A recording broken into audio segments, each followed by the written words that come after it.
खास मुलाकात। दोस्तों, रतनलाल बोल रहा हूँ। काम की बात में आपका स्वागत है और पेश है अंबेडकर नामा। आज दलित पैंथर महाराष्ट्र, आपको याद होगा, इतिहास के पन्ने में लेकर चलूंगा। 50 वर्ष पूरे हो गए दलित पैंथर की स्थापना में, गोल्डन जुबली। और आज महाराष्ट्र में बड़ा कार्यक्रम भी हो रहा है। देश विदेश के जाने माने लोग वहां पहुंच रहे हैं और इस विषय पर बात करने के लिए हमारे साथ डाइवर्सिटी मैन ऑफ इंडिया, लेखक, संपादक, एक्टिविस्ट HL दुसाद साहब मौजूद। दलित पैंथर के ऊपर इन्होंने काफी काम किया है और नामदेव और ढसाल के ऊपर की किताब भी है, पहले भी चर्चा हो चुकी है उस किताब पर। लेकिन आज हम जानना चाहेंगे कि दलित पैंथर की स्थापना इन्होंने नजदीक से देखा भी उस मूवमेंट को, फर्स्ट हैंड एक्सपीरियंस। तो उसका उद्देश्य, लक्ष्य और आज क्या स्थिति है, इस पे चर्चा करेंगे। दलित पैंथर का 50वां स्थापना दिवस, गोल्डन जुबली। स्वागत है दुसाद साहब अंबेडकर नामा में। कैसे हैं? हाँ, बहुत बढ़िया सर, बहुत बढ़िया। चलिए, अब फ्लोर आपका है। बताइए जरा दलित पैंथर के बारे में। 50 वर्ष पूरे हो गए। सर, सबसे पहले तो मैं आपको बधाई देना चाहूंगा कि आप एक बहुत ही दलित मूवमेंट के इतिहास का एक महत्वपूर्ण क्षण है, जिसे आप जो है अपने दर्शकों तक पहुंचाने का प्रयास कर रहे हैं। ये आपका काबिले सैल्यूट बने प्रयास है। सर, ये सभी जानते हैं कि दलित पैंथर की स्थापना जो है 1972 में महाराष्ट्र के दलित लेखकों ने किया था।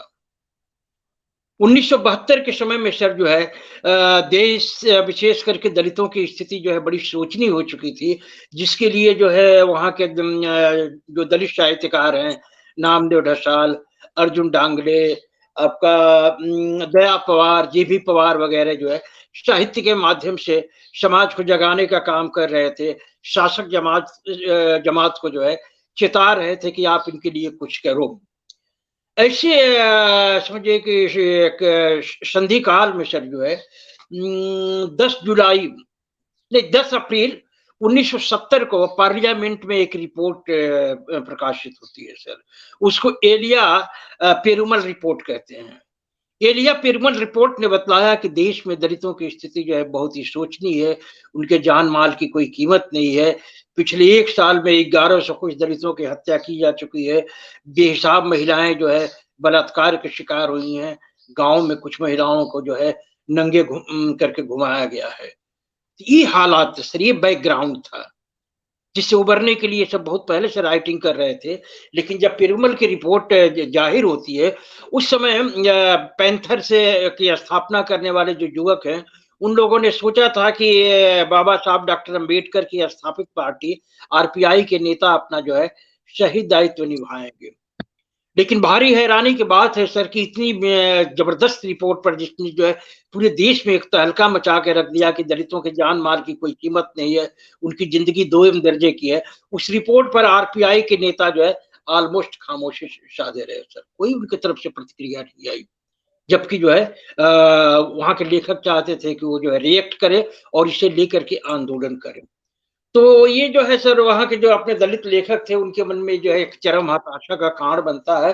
और वैसी स्थिति में जो है इसके प्रतिकार के लिए सर जो है ये आपका नामदेव ढसाल की अगुवाई में नामदेव ढसाल और JB पवार मिलकर के जो है इनिशिएटिव लेते हैं आपका दलित पैंथर की स्थापना के लिए। परवर्ती काल में इसमें जो है राजा ढाले जैसे लेखक जुड़ते हैं।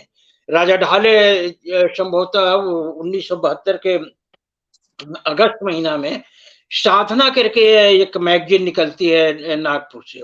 उस मैगजीन में उन्होंने काली स्वतंत्रता करके एक लेख लिखा और उस लेख ने पूरे देश में जो है तहलका मचा दिया। और उस तहलका मचाने के बाद से उनकी गिरफ्तारी की नौबत आती है। वैसे समय में जो है दलित पैंथर के लोग ये अपना कर्तव्य निभाते हैं, वो आगे बढ़ते हैं और वो राजा ढाले भी इससे डूब जाते हैं सर। तो कहने का मतलब सर जो है कि एक ऐसी अवस्था में जबकि जो है दलित समाज पूरी तरीके से जो है RPI के नेताओं से हताश हो चुका था, उसके सामने कोई भविष्य की अच्छी रोशनी नहीं दिखाई पड़ती थी। दलित पैंथर की स्थापना होती है और उससे जो है कहा जाता है कि जो दलित थे उनमें उनकी हताशा दूर होती है और उनमें ईंट का जवाब जो है पत्थर से देने की मानसिकता पैदा होती है सर। तो एक ये बहुत बड़ी घटना है सर।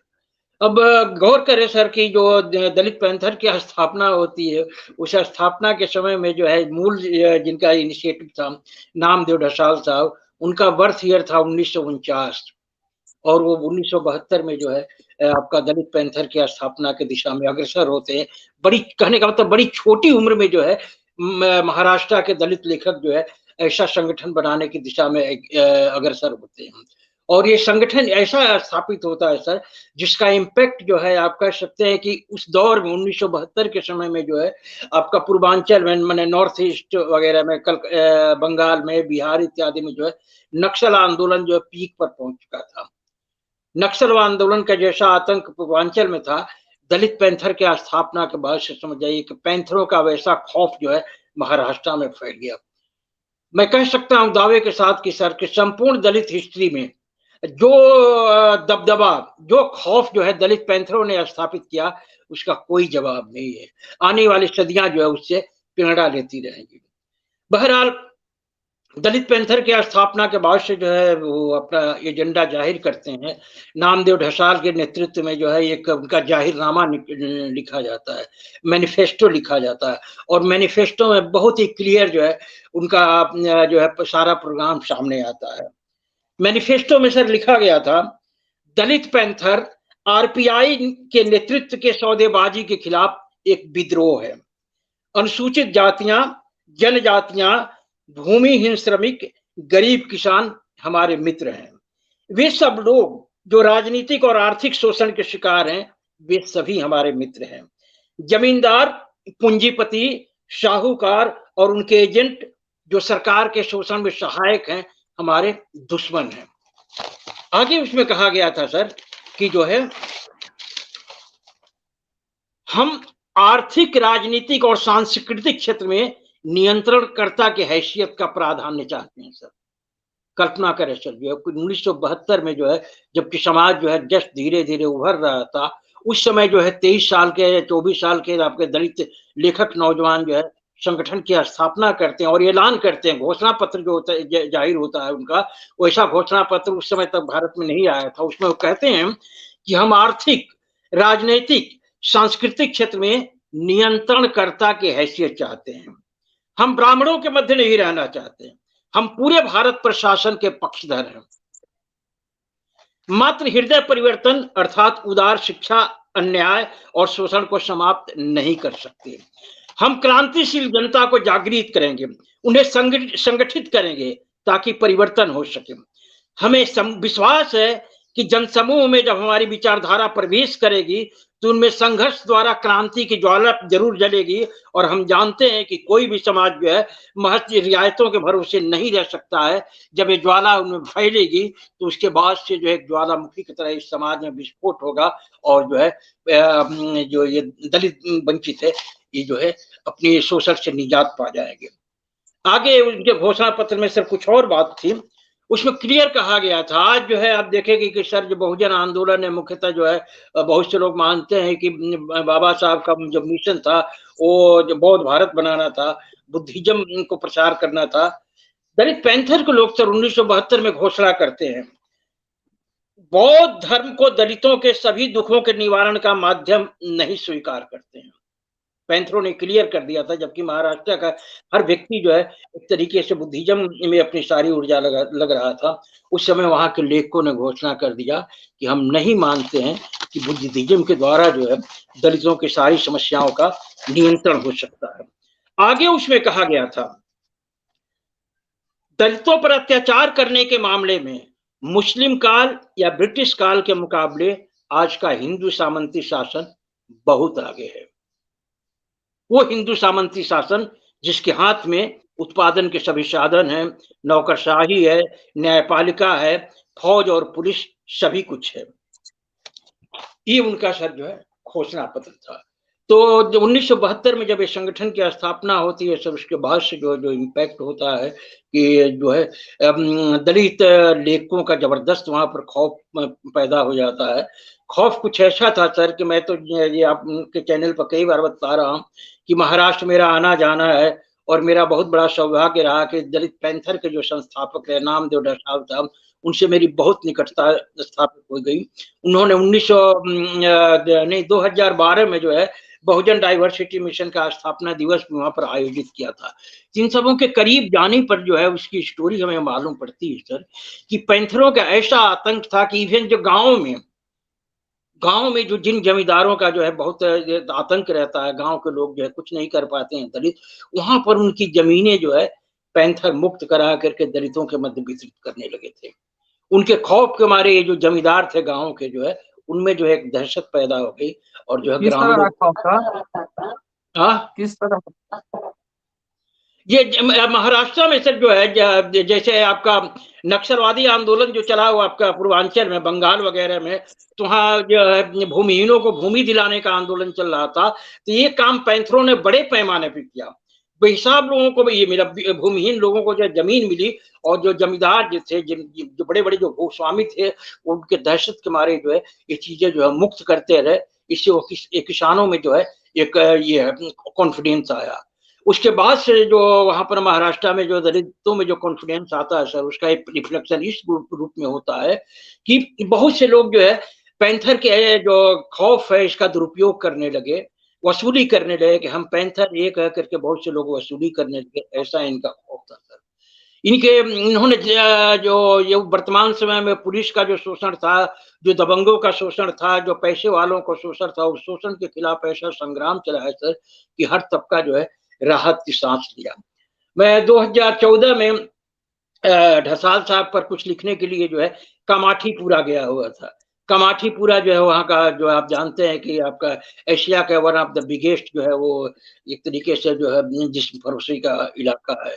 तो मुझे पता चला था कि वहाँ की वेश्याएं जो है पैंथरों को बड़ी आदर करती थी। तो मैं उनके बीच में गया, कुछ एक घंटे गुजारा, मैं देख करके दंग रह गया सर जो है कि जो कामाठीपुरा की वेश्याएं थी वो दलित पैंथरों को अपना मुक्तिदाता मानती थी, नामदेव ढसाल को अपना मसीहा मानती थी। ये सर जो है आपका दलित पैंथर का इम्पैक्ट रहा। मैंने समाज को उन्होंने हर से एक तरीके से कॉर्नर से जो है प्रभावित किया। लेकिन ये दलित पैंथर आप सभी जानते हैं कि ये उससे प्रभावित रहा है। आपका अमेरिका में जो ब्लैक पैंथर मूवमेंट चला उससे प्रेरित था। ब्लैक पैंथर मूवमेंट के साथ क्या था सर कि 60 के डेकेड में जब मार्टिन लूथर किंग जूनियर का और चल रहा था, सिविल राइट मूवमेंट चल रहा था, नागरिक अधिकारों के लिए जो है वो शांतिपूर्ण जो अभियान चला रहे थे, उस दौर में आंदोलन तो थोड़ा बहुत सफलता अर्जित कर रहा था, लेकिन अस्मितों पर जो है गोरों का जुल्म घट नहीं रहा था।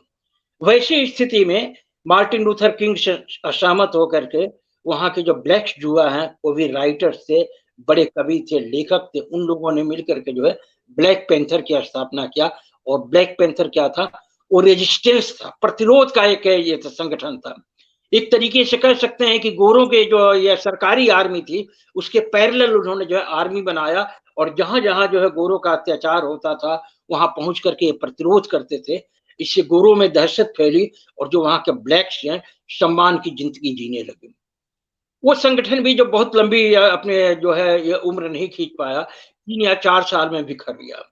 वही ट्रेजेडी जो है चाहे भारत में इनके साथ होती है, दलित पैंथर के साथ होती है।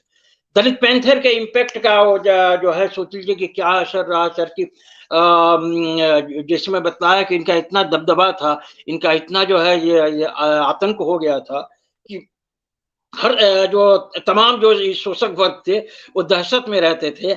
और ऐसी स्थिति पैदा हो जाती है कि 1974 में दुनिया भारत की जो सबसे शक्तिशाली पीएम हुई इंदिरा गांधी जो है पैंथरों से टेबल टॉक के लिए मजबूर हुई सर। आप कल्पना कर सकते हैं कि इंदिरा गांधी जो है 1974 में दलित पैंथरों के साथ टेबल टॉक करती है। लीड जो कर रहे थे नामदेव ढसाल थे। उस समय जो है ढसाल साहब 1949 में पैदा हुए, तो 1974 में क्या महज 25 साल की थी सर। आप कल्पना करें सर कि 22 साल के युवा लेखक जो है इस संगठन बनाते हैं और संगठन का इतना बड़ा इम्पैक्ट होता है कि उस समय देश की जो सबसे शक्तिशाली प्रधानमंत्री इंदिरा गांधी है वो इनसे समझौता करने के लिए आगे आती हैं। और टेबल टॉक हुआ था जिसमें जो है दोनों तरफ से बातें रखी गई थी और हमें नामदेव रसाल साहब ने कई बार बतलाया कि जो टेबल टॉक हुआ तो उसमें उन्होंने बस एक चीज मांगा था, वो मांगा था कि पैंथरों पर जो है जो तरह तरह के जो पुलिस केस ये किए गए सिर्फ ये ले लिया जाए। अगर चाहते तो इंदिरा गांधी से नामदेव ढसाल से बड़ा मंत्री पद मांग सकते थे, बड़ी ऊंचाइयों पर जा सकते थे, लेकिन उन्होंने कुछ नहीं मांगा, सिर्फ पैंथरों की रिहाई में। जब ये आंदोलन आगे बढ़ने लगा तो सर जैसा कि देखते हैं कि दलित आंदोलनों के साथ ट्रेजेडी होता है, जब भी कोई नेता निकलता है, जब भी कोई मुखर आवाज जो है सामने आती है तो उसको दबाने का तरह तरह से उपक्रम होता है, जैसे हाल में हमने आपके साथ देखा है। उस जमाने में क्या होता है कि पैंथरों के खिलाफ जो है बेहिसाब जो है आपका जो ब्यूरोक्रेसी थी उसने जो है केस लाद दिए। दूसरी जो समस्या थी कि आरपीआई के जिस बने एक तरीके से सौदेबाजी के खिलाफ दलित पैंथरों ने आंदोलन शुरू किया था, खुद आरपीआई के नेता जो है जगह जगह आह्वान करने लगे कि जहां भी पैंथर दिखे उनका सफाया कर दो। एक तो उन पर तरह तरह के पुलिस का केस, दूसरा जो है खुद आरपीआई के लोग लग गए, और तीसरी इनके साथ एक ट्रेजेडी होती है सर, आपसी वैचारिक मतभेद। जैसे कि शुरू में हमने बताया कि इसकी शुरुआत करने वाले तो नामदेव ढसाल और जेबी पवार रहे, लेकिन परिवर्ती काल में ये इसमें जो है उनकी राजा ढाले की एंट्री होती है। राजा ढाले बहुत ही प्रभावशाली लेखक थे, बड़े अच्छे वक्ता थे, उनका व्यक्तित्व उसमें वो जो है स्थापित होता है और प्रवर्ती काल में उनकी हैसियत 2 नंबर की हो जाती है नामदेव ढसाल के बाद से। उनमें और ढसाल में एक कॉन्फ्लिक्ट लगता है। ढसाल साहब जो है कोई बड़ी बात थी तो एक ये प्रोग्राम उनको देना था, तो जो उन्होंने एजेंडा बनाया सरकार के समक्ष देने का वो आर्थिक केंद्रित था। तो उनका एजेंडा इतना अर्थ केंद्रित था कि राजा ढाले जो है वो ये उनके खिलाफ एक माहौल पैदा कर दिए। उन्होंने कहा कि राजा ये जो है सिर्फ आर्थिक मुद्दे उठाता है, राजा आपका नामदेव ढसाल, ये जो है ये दलित नहीं है, कम्युनिस्ट है। जब भी सर कोई समाज का व्यक्ति सर जो आर्थिक मुद्दे पर अपने एजेंडे को केंद्रित करता है तो उस पर एलिगेशन लगता है कि मार्क्सवादी है। यही एलिगेशन जो है नामदेव ढसाल के सामने लगा और जो है ये आपका 1977 में राजा ढाले, जेबी पवार वगैरह मिल करके जो है स्प्लिट कर देते हैं, उनको अलग थलग कर देते हैं। तो दलित पैंथर के पतन का एक कारण जो है सर आपसी संघर्ष था। जैसे मैं बतलाया सर, और आप खुद महसूस करते हैं कि आर्थिक मुद्दों के बजाय जो है आपका आंदोलन मुख्यतः जो है अमूर्त मुद्दों पर है। ब्राह्मणवाद का खात्मा करना है, बुद्धिज्म का प्रसार करना है, जाति का विनाश करना है, ऐसी असंभव चीजों पर जो है यह आंदोलन केंद्रित है।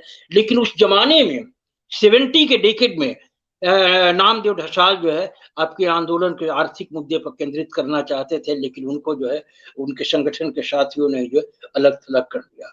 तो ये 2-3 कारण थे सर जिस कारण से जो है आपका ये दलित पैंथर जैसा जो है असाधारण संगठन जो है एक तरीके से अपने लक्ष्य से बहुत दूर रह जाता है। मेरा मानना है सर कि दुनिया के इतिहास में लेखकों का ऐसा संगठन जो है कभी कहीं वजूद में नहीं आया। इसमें नेता जो थे पृष्ठ में चले गए थे, सिर्फ राइटरों ने जो अपना कलम के जरिए जो सामाजिक जागृति फैला रहे थे, कलम के जरिए जो वंचितों के अधिकार की लड़ाई लड़ रहे थे, हताश होकर के जो है वो जो नेताओं की जो है समझिए कि समझौतावादी रुख से होकर के खुद जो है वो नेतृत्व लेते हैं और ये बड़ा एक असर छोड़ता है। उसके पहले जो है एकाधिक कारणों से संगठन जो है और इसमें स्प्लिट आ जाता है और अपने लक्ष्य से दूर रह जाता है। तो एक तरीके से कह सकते हैं कि जो है एक विश्व इतिहास की ट्रेजेडी है, दलित इतिहास की तो ये बहुत बड़ी ट्रेजेडी है ही कि एकाधिक कारणों से संगठन जो है अपने लक्ष्य से दूर रह गया। अगर लक्ष्य को पा लेता तो आज जो है भारत का चेहरा कुछ और होता सर, ऐसा मेरा मानना है। आखिरी सवाल, गोल्डन जुबली पे पैंथर क्या संदेश देने वाला होगा, क्या संदेश देंगे? बिल्कुल सर, ये बहुत महत्वपूर्ण, कल भी मैंने एक चैनल पर जो यही कहा सर, आज जो भारत की हालात है इसमें अगर कहीं से कुछ इंस्पिरेशन लेने लायक मटेरियल है तो सिर्फ और सिर्फ जो है दलित पैंथर से है सर। जिन हालातों में दलित पैंथर जन्म लेता है सर, उससे आज बहुत ही बदतर हालात हैं। 1972 में इस संगठन की स्थापना होती है। उस समय भारत जो है अपनी आजादी का सिर्फ सिल्वर जुबली मनाया था, 25 साल मनाया था।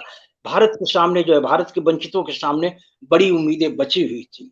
लोग सोच रहे थे कि अभी जुमा-जुमा 25 साल हुआ है, लेकिन भारत के जो शासक जो है आजादी के आंदोलन में शिरकत किए और जिन्होंने वादा किया कि आजाद भारत में सबको जो है हक मिलेगा, वो जो है दलितों को भी उनका हक दे सकते हैं। भारत में जो है समतामूलक समाज की स्थापना कर सकते हैं। ऐसा सपना जो है उस समय जीवित था जब आपका दलित पैंथर की स्थापना होती है सर। लेकिन आज जब 75 साल बाद हम देखते हैं तो आपको कहीं से कोई उम्मीद की किरण नहीं नजर आती है सर। जिस तरीके से पेरुमल रिपोर्ट के खिलाफ आपके जो है आरपीआई के नेता चुप्पी साधे रहे, दलितों के हर जुल्म जो उत्पीड़न को जो है वो नजरअंदाज करते रहे, आज उससे बदतर है, बहुत बदतर स्थिति हो गई है सर।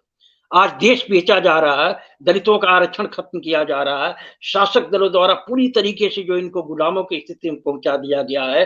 जो है जो इन पर जो दलित उत्पीड़न जो हो रहा है, अत्याचार हो रहा है, इंटेलेक्चुअल्स जो है जो सताया जा रहा है, उस पर इनकी खामोशी जो है हैरान करने वाली है सर। आपने कुछ नहीं किया, हमने एक लेख लिखा था जो आपका ही मामला था, पूरा देश जो है उद्वेलित हुआ था, पूरे देश के इंटेलेक्चुअल, इवन जो है मैं कहूंगा कि मार्क्सवादी पार्टियों के नेता भी जो है आपके केस में जो है बहुत कुछ कहे, लेकिन हम लोग हैरान रह गए, ढूंढते रह गए, कहीं भी जो है ये बहुजनवादी दलों की तरफ से ये नहीं है। तो कहने का मतलब सर, ये हमको यही से इंस्पिरेशन लेना चाहिए कि आज जो है कंक्लूड कीजिए सर। क्या ये जिन हालातों में सर दलित पैंथर की स्थापना हुई थी, आज उससे हालात बहुत बदतर है सर। और इस हालात में बिल्कुल क्लियर है कि आप नेतृत्व से कोई उम्मीद मत कीजिए, नेता कुछ नहीं कर सकते हैं।